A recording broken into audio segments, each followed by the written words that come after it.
আসলে Carter centre আপনারা জানেন এটা খুব একটা famous organization, American famous organization. President Carter of America এটা এস্টাবলিশ করেছে in 80s, I think in the mid 80s. It was established in 1982. 1982, right? ওনারা মোটামুটি প্রাক ইলেকশন, প্রাক নির্বাচনী একটা ভিজিট এসছে, মানে এখানে ইলেকশন সম্পর্কে একটা ধারণা নিতে এসছেন।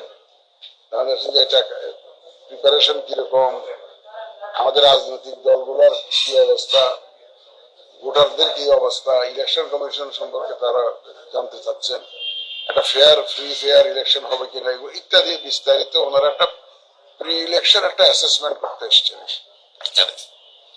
এর মধ্যে ওনারা বিভিন্ন রাজনৈতিক দল এবং বিভিন্ন পক্ষের সাথে ওনারা কথা বলেছেন। সংস্কার কমিশনের অনেক ইলেকট্রাল সংস্কার কমিশনের চেয়ারম্যানের সাথে বোধহয় ওনারা বসেছিলেন, অনেকের সাথে অলরেডি বসেছেন, আরো 2 দিন বোধহয় ওনারা থাকবেন। আজকে আমার কাছে এসেছিলেন, ইলেকশন কমিশনে আসছিলেন। একটা সুখবর দিয়ে আপনাদেরকে, আমার জন্য খুব ভালো। ওনার অ্যাসেসমেন্ট হলো যে এই ইসির উপরে মোটামুটি ভাবে সব পক্ষের আস্থা আছে। এটা শোনার পর আমার একটু ভালো লাগলো যে এটা সব বলে ইসির উপর আস্থা আছে। যাই হোক, ওনারা বিভিন্ন পক্ষের সাথে কথা বলেছেন এবং আমাদের কাছ থেকে মূলত যেটা যে ওনারা আমরা যে নেক্সট যে জাতীয় নির্বাচনের জন্য আমাদের প্রস্তুতি কেমন, প্রস্তুতি আমরা কেমন চালাচ্ছি, প্রস্তুতি আমরা এগিয়ে নিচ্ছি কিনা ইত্যাদি জানতে চেয়েছেন। আমরা জানিয়েছি, আমরা অতীতেও আমি বিভিন্ন সময় বলেছি আপনাদেরকে আমাদের প্রস্তুতি যেভাবে চলছে, যে নির্বাচন যখনই হয় আমরা যাতে সাকসেসফুলি এটা যে ওয়াদা করেছে সেই ওয়াদা মাফিক যাতে আমরা ডেলিভার করতে পারি সেই প্রস্তুতি আমরা নিচ্ছি, এই কথাটা আমরা তাদেরকে জানিয়েছি। তারপরে ওনারা বোধহয় ইলেকশন অবজারভার হিসেবেও আসতে চান। অতীতে ওনারা আসেনি, গত 3টা নির্বাচন ওনারা আসেননি। ওনাদেরকে আসার জন্য বলা হয়েছে, অনুরোধ করা হয়েছে, ওনারা আসেননি। এবার আসার জন্য ওনারা আগ্রহী, যে Carter center is interested to come as observer in the next election. তো আমি বলেছি যে আপনারা যদি আসতে রাজি থাকেন, আমরা রাদার ওয়েলকাম ইউ। আমরা ফরেন যারা অবজারভার আসতে চান, যাদের ট্র্যাক রেকর্ড আছে, মোটামুটি ভালো অবজারভার হিসাবে কাজ করেছে, বিভিন্ন দেশে অভিজ্ঞতা আছে এবং মোটামুটি ফ্রি ফেয়ার এবং এই যে ইলেকশনের পক্ষে ওনারা যাতে নিউট্রালি যারা কাজ করে, কোনো দল বা কোনো পক্ষের হয়ে যারা কাজ করে না, সেই ধরনের অর্গানাইজেশনকে আমরাও এনকারেজ করি।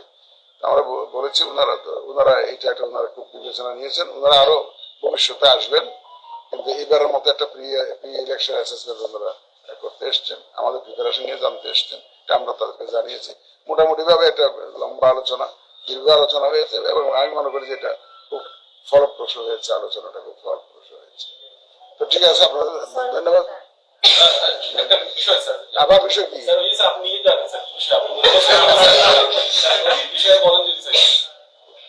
ওই বিষয়ে তো আমরা তো এখন আমরা তো আগে এখনো গ্যাজেটটা তো পাইনি সরকারের গ্যাজেটটা আমাদের কাছে আসলে আমরা তখন এটা বসে সিদ্ধান্ত নিব। এখন আমার সিদ্ধান্ত নিতে পারি না, কারণ সরকার তো একটা, আপনাদের মুখে শুনছি, পত্র পত্রিকায় দেখছি, টেলিভিশনে দেখছি, কিন্তু ওইটা আর অফিসিয়াল ডকুমেন্টটা না পাওয়া পর্যন্ত আমরা এক্স্যাক্টলি কি হয়েছে এটা তো বলতে পারছি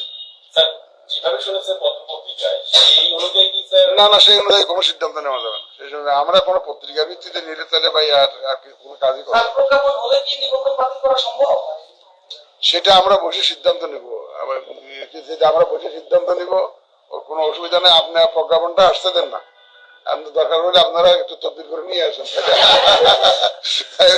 আমরা ডেফিনেটলি আমরা তো ইলেকশন কমিশন তো আমরা তো এই দেশেই কাজ করি, তাই না? এটা এই দেশেরই একটা কনস্টিটিউশনাল বডি, এই দেশের জন্যই কাজ করি। সুতরাং আমরা তো এই সমস্ত বিষয়ে তো আমরা equally concern, but we are waiting for the gazette.